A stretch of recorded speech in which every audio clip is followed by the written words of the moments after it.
94,000 पहुंच गई है। मान सकते हैं 2,16,000 एक्टिव केस कम हुए हैं पिछले 21 दिनों में उत्तर प्रदेश के अंदर। इसके लिए टेस्ट क्षमता बढ़ाई। उत्तर प्रदेश ने आज 3,07,000 टेस्ट किए हैं, 24 घंटे में 3,07,000 टेस्ट। और अगर हम लोग प्रदेश के अंदर कोरोना कालखंड में किए गए टेस्ट की बात करें तो ये संख्या हमारी 4,65,00,000 को क्रॉस कर जाती है। देश के अंदर सर्वाधिक टेस्ट है। पॉजिटिविटी रेट एक समय उत्तर प्रदेश के अंदर लगभग 17% के आसपास पहुंच चुकी थी। आज वह घट करके 2.4% के आसपास है। CFR प्रदेश का 1% के आसपास है। रिकवरी रेट 93% से अधिक है, जो देश के अंदर सबसे अच्छा है। ये प्रदेश के अंदर जो कार्य किए जा रहे हैं उसको लेकर के जो एक अभियान प्रारंभ हुआ है उसका एक हिस्सा है। और ऐसे ही हम लोगों ने, यहाँ की टीम ने, इटावा की जो हमारी टीम है, यहाँ के मान्य जनप्रतिनिधियों ने, यहाँ के प्रशासन ने, यहाँ के हेल्थ वर्कर्स ने, यहाँ की जो कोरोना वॉरियर्स हैं, स्वयंसेवी संगठन हैं, इन सब ने मिलकर के जो कार्य किया है उसके अपेक्षित परिणाम सामने आए हैं। एक समय यहाँ पर जो पॉजिटिविटी थी वह 30% के आसपास पहुंच गई थी। आज वह घट करके 2 से नीचे आ चुकी है। निगरानी समिति बेहतर तरीके से स्क्रीनिंग का काम कर रही है। टेस्ट क्षमता बढ़ाई गई है, बेड्स बढ़ाए गए हैं, सुविधाएं बढ़ाई जा रही हैं। ये निरंतर कार्य किए जा रहे हैं। और मुझे बताते हुए प्रसन्नता है कि जहां प्रदेश में हम लोगों ने अब तक 1,62,00,000 से अधिक लोगों को निःशुल्क वैक्सीन दिया है, वहीं इटावा ने भी 1,20,000 वैक्सीन इटावा जनपद में भी अब तक उपयोग हुए हैं। वैक्सीन ये सभी निःशुल्क दिए जा रहे हैं। अब तो उत्तर प्रदेश में दिए जाने वाले वैक्सीन के कार्यक्रम को जो आदरणीय प्रधानमंत्री जी ने 16 जनवरी को पूरे देश के अंदर लॉन्च किया था, जो लोग उस समय विरोध करते थे वैक्सीन का, आज वे लोग वैक्सीन की पैरवी कर रहे हैं। वैक्सीन ये फ्री में दिया जा रहा है 45 सेवाओं पर भारत सरकार के सहयोग से, और 18 से 44 के बीच में प्रदेश सरकार स्वयं वैक्सीन खरीद करके इस वैक्सीनेशन के अभियान को आगे बढ़ा रही है। 18 से 44 के बीच में अभी हम लोग 23 जनपदों में इसको लेके चल रहे हैं। हम धीरे धीरे करके इसका विस्तार कर रहे हैं। हमारा प्रयास है कि जून में जितना वैक्सीन हम प्रतिदिन दे रहे हैं इसको हम दोगुना से ज्यादा बढ़ा करके अधिक से अधिक लोगों तक इसके कवरेज को पहुंचाने की व्यवस्था करें। प्रदेश ने वर्तमान परिस्थिति में कोरोना के खिलाफ जो अभियान प्रारंभ किया है ये तो सफलतापूर्वक आगे बढ़ ही रहा है। हमने 3rd वेव की आशंका के भी समाधान की कार्रवाई अभी से कर दी है। हर मेडिकल कॉलेजेस को 100 बेड का पीडियाट्रिक आईसीयू बनाने के लिए निर्देश दिए गए हैं। हर डिस्ट्रिक्ट हॉस्पिटल में भी 25 से 30 बेड का पीडियाट्रिक आईसीयू के निर्माण की कार्रवाई प्रारंभ कर दी गई है। ऑक्सीजन प्लांट प्रदेश के अंदर 300 से अधिक वर्तमान में या तो निर्माणाधीन हैं या प्रस्तावित किए गए हैं, जिससे हर जनपद ऑक्सीजन में आत्मनिर्भर हो सके। इस कार्रवाई को सफलतापूर्वक आगे बढ़ाने का कार्य किया जा रहा है। भारत सरकार का इसमें बहुत बड़ा सहयोग हो रहा है। फर्स्ट वेव की तुलना में ऑक्सीजन की आपूर्ति ज्यादा होने के कारण, डिमांड ज्यादा होने के कारण आपूर्ति के लिए भारत सरकार के सहयोग से ऑक्सीजन एक्सप्रेस चलाई गई। एयरफोर्स के विमानों के माध्यम से ऑक्सीजन की आपूर्ति में सहयोग लिया गया और ऑक्सीजन में कहीं कोई दिक्कत न हो इसके बारे में निरंतर नित नए प्रयास केंद्र और प्रदेश सरकार के द्वारा किए जा रहे हैं और आने वाले समय में हर जनपद ऑक्सीजन के क्षेत्र में आत्मनिर्भर होगा। प्रदेश सरकार ने यह भी तय किया है, अभी जो हमारी कार्रवाई चल रही है, एक तो कम्युनिटी किचन, हर जनपद में कम्युनिटी किचन का प्रारंभ, हर जरूरतमंद को, रिक्शा चालक है, ई रिक्शा चालक है, स्ट्रीट वेंडर है, या मरीज के परिजन हैं उनको भोजन मिल सके। मरीजों का उपचार निःशुल्क है। जो सरकारी हॉस्पिटल में या सरकार के द्वारा टेक ओवर किए गए हॉस्पिटल है वहां पर निःशुल्क उपचार की भोजन की व्यवस्था हर पेशेंट को उपलब्ध कराई जा रही है। लेकिन जो हॉस्पिटल जहां पर हॉस्पिटल में क्योंकि हम कोरोना कर्फ्यू में हैं तो मरीज के परिजन, रेस्टोरेंट बंद चल रहे हैं। एक बात कही, हर प्रशासन को निर्देशित किया गया है कि मरीज के परिजनों की भी व्यवस्था कम्युनिटी किचन से कम 2 समय का भोजन की व्यवस्था उन लोगों के लिए जरूर हो। और ये व्यवस्था मैं धन्यवाद दूंगा अपने विधायक को जिन्होंने यहाँ पर सफाई में इस मेडिकल कॉलेज में स्वयं उन्होंने अपनी ओर से एक निःशुल्क कैंटीन प्रारंभ किया है।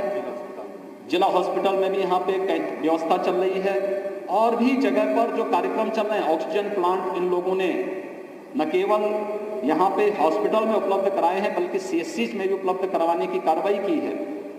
एक जागरूक जनप्रतिनिधि के रूप में जिस प्रकार के दायित्व का निर्वहन होना चाहिए उस कार्यक्रम को ये लोग निरंतर आगे बढ़ाने का कार्य कर रहे हैं। इन्होंने सफलतापूर्वक उस कार्यक्रम को आगे बढ़ाया है। केंद्र सरकार के द्वारा प्रधानमंत्री गरीब कल्याण पैकेज के अंदर मई और जून में हर व्यक्ति को, हर गरीब जरूरतमंद को निःशुल्क खाद्यान्न वितरण की व्यवस्था 20 मई से प्रारंभ हो गई है। 30 मई तक ये कार्यक्रम चलेगा। मई प्रथम सप्ताह में हम लोग प्रदेश सरकार के द्वारा भी निःशुल्क खाद्यान्न हर एक जरूरतमंद को 15 करोड़ से अधिक लोग उससे लाभान्वित होंगे। 3 महीने तक ये व्यवस्था हम पहले चरण में लेने जा रहे हैं। जून, जुलाई और अगस्त में हर जरूरतमंद को ये भोजन निःशुल्क खाद्यान्न, ड्राई राशन उपलब्ध करवाने का कार्य होगा। इसके साथ ही सरकार ने यह भी तय किया है उस हर जरूरतमंद को, जो जरूरतमंद स्ट्रीट वेंडर है, रिक्शा चालक है, ई रिक्शा चालक है, कुली है, पल्लेदार है, नाऊ है, धोबी है, मोची है, या इस प्रकार की जो एक कैटेगरी है जिन लोगों को जो डेली कमाते हैं उनके उसी से व्यवस्था चलती है, उन लोगों को भी हम लोग न केवल राशन बल्कि भरण पोषण भत्ता भी उनको जून माह में उपलब्ध करवाने की कार्रवाई। श्रमिक हैं, लगभग 2 करोड़ लोग इससे लाभान्वित होंगे। श्रमिक और इन सभी को, श्रमिक वर्ग को, संगठित और असंगठित क्षेत्र के श्रमिकों को पहले से सामाजिक और स्वास्थ्य की गारंटी सरकार ने उपलब्ध करवाई है। हर एक श्रमिक को 2 लाख, दुर्घटना होने पर 2 लाख की उनको सामाजिक सुरक्षा की गारंटी और 5 लाख रुपए का उनके लिए स्वास्थ्य बीमा का कवर उपलब्ध करवाने की कार्रवाई सरकार ने पहले उपलब्ध कराई है। वर्तमान में उनको ये सुविधाएं अतिरिक्त प्रदान की जा रही है। सरकार ने तय किया है कि जून प्रथम सप्ताह में हम लोग प्रत्येक जनपद में, अभी हम लोगों ने जो अलग अलग कैटेगरी को हमने लिया था, पहले चरण में आपने देखा होगा 16 जनवरी से जब एक कार्यक्रम प्रारंभ हुआ था, हेल्थ वर्कर को हम लोगों ने पूरी तरह वैक्सीनेट करने की कार्रवाई की थी। इसके बाद कोरोना वॉरियर्स को लिया था, फिर 60 वर्ष के ऊपर के लोगों को लिया था, फिर 45 वर्ष से ऊपर के लोगों को 1 अप्रैल से प्रारंभ हो गया था। हम लोगों ने अभी 18 प्लस की वैक्सीन के कार्यक्रम को 1 मई से प्रारंभ किया और इसके बाद हम लोगों ने जब पहले चरण में 9 जनपद में, फिर इसको बढ़ा करके 18 जनपदों तक हम लोगों ने पहुंचाया, फिर 23 जनपदों तक हम लेकर के गए।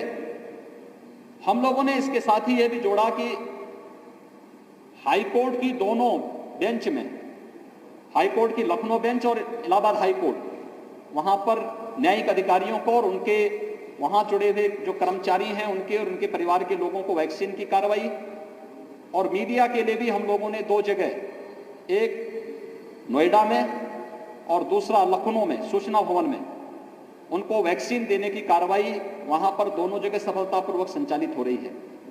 सरकार का अगला कदम है कि हर एक जनपद में हम न्यायिक अधिकारियों को और मीडिया को भी वैक्सीन देने के लिए अलग सेंटर उनके लिए बनाएंगे। जहां न्यायिक अधिकारी रहते हैं वहां पर हम लोग उनके लिए, जहां observation waiting area, observation area होगी या उनकी डिस्पेंसरी होगी, वहां पर उस प्रकार की सुविधा क्रिएट करके ये सुविधा वहां पर उपलब्ध वैक्सीनेशन की कार्रवाई को जोड़ेंगे। जहां पे प्रेस क्लब होगा या प्रेस क्लब नहीं होगा तो किसी अन्य सार्वजनिक स्थान पर जहां वेटिंग और ऑब्जर्वेशन एरिया देंगे, वहां पर इस वैक्सीनेशन के कार्यक्रम को भी हम युद्ध स्तर पर आगे बढ़ाएंगे। जिससे थर्ड वेव आने के पहले हम लोग इन लोगों को तो हम पूरी तरह वैक्सीनेट कर ही सकें, लेकिन साथ साथ ये भी व्यवस्था की जा रही है कि हम चिन्हित करेंगे कि 10 वर्ष से कम उम्र के जितने बच्चे हैं उनके माँ बाप को भी हम वैक्सीन से आच्छादित करने की कार्रवाई कर सकें और थर्ड वेव के पहले एक सुरक्षा कवच हर एक परिवार को भी उपलब्ध करवाने का कार्य कर सकें। सरकार की ये कार्रवाई वर्तमान में चल रही है। इटावा के अंदर यहाँ पर हमारे जनप्रतिनिधिगण, यहाँ का प्रशासन, स्वास्थ्य विभाग, सभी लोग मिलकर के एक टीम भाव के साथ काम करते हुए कोरोना की सेकेंड वेव को, जिसके सामने दुनिया की बड़ी बड़ी ताकतें पस्त होती हुई दिखाई दी, लेकिन वहाँ पर यहाँ के सभी लोगों ने मिलकर के इस कार्रवाई को शासन के साथ मिलकर के पूरी मजबूती के साथ आगे बढ़ाया है। और मेरा विश्वास है कि सेकेंड वेव पर हम पूरी तरह नियंत्रण करने में इस महीने के अंत तक काफी हद तक सफल हो जाएंगे। हम इसके साथ ही थर्ड वेव की भी अभी से हमारी पूरी तैयारी है और उसको भी हम सफलतापूर्वक आगे बढ़ाएंगे। मेरी आप सबसे भी अपील है, हम प्रत्येक नागरिक को कोरोना के प्रोटोकॉल का पालन करने के लिए प्रेरित करें, जागरूक करें। ये मुफ्त में दिया जा रहा है, इस मुफ्त में वैक्सीन के प्रति लोगों को जागरूक भी करें कि हर ये वैक्सीन सुरक्षा का एक कवच है, हर एक व्यक्ति को सुरक्षा कवच दे सकता है। हम वैक्सीन लगाने में परहेज न करें, बल्कि हर व्यक्ति वैक्सीन लगाएं। मुझे प्रसन्नता है कि इटावा जनपद में अब तक 1,20,000 से अधिक लोगों ने वैक्सीन लिया है और लोगों में इसके प्रति जागरूकता है। ग्रामीण क्षेत्र में भी CSCs को, यानी कॉमन सर्विस सेंटर को रजिस्ट्रेशन का केंद्र बिंदु बनाकर के हम इस कार्रवाई को आगे बढ़ाने का कार्य करेंगे। धन्यवाद। सीएम योगी को अभी आपने सुना, वैक्सीनेशन हो या फिर कोरोना के क्या हालात हैं इटावा के अंदर, उन सभी चीजों को लेकर सीएम की तरफ से जानकारी ली गई। अधिकारियों के साथ चर्चा सीएम ने की और साफ तौर पर उनकी तरफ से ये भी कहा गया, देखिए अभी अगर बात की जाए यूपी की, तो टेस्ट की क्षमता को बढ़ाया गया है यूपी के अंदर।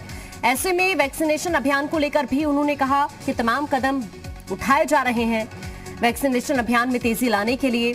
यूपी में कोरोना के सबसे ज्यादा टेस्ट अभी तक हुए हैं, जिसका जिक्र सीएम योगी की तरफ से भी किया गया। साथ ही कोरोना की तीसरी लहर को लेकर क्या तैयारी है, इसकी जानकारी भी सीएम योगी की तरफ से दी गई। हालांकि अब उत्तर प्रदेश के अंदर कोरोना के केसेस लगातार कम हो रहे हैं। अब ऐसे में यूपी के सीएम योगी आदित्यनाथ की तरफ से यह भी कहा गया कि हर जनपद ऑक्सीजन के क्षेत्र में आत्मनिर्भर होगा, इसके लिए भी तमाम प्रयास किए जा रहे हैं। और साथ ही मरीजों के साथ साथ जो उनके परिजन हैं, उनके लिए भी हॉस्पिटल में व्यवस्था की जाए, इसको देखते हुए भी निर्देश जारी किए गए हैं। और जिस तरह से अब उत्तर प्रदेश के अंदर सीएम योगी की तरफ से जो एक के बाद एक जमीनी फैसले लिए गए, उसके बाद केसेस में गिरावट दर्ज हुई है। अब ऐसे में सीएम योगी की तरफ से ये कहा गया कि इस महीने के अंत तक इस कोरोना की दूसरी वेव को काफी हद तक काबू करने में हम कामयाब हो जाएंगे। तमाम बातें सीएम की तरफ से कही गई है। अब ऐसे में तीसरे वेव को देखते हुए भी तमाम तैयारी प्रशासन की हो, कोशिश यही की जा रही है कि किसी भी तरह से अगर उत्तर प्रदेश के अंदर केसेस बढ़ रहे हैं तो उन पर काबू भी पाया जाए।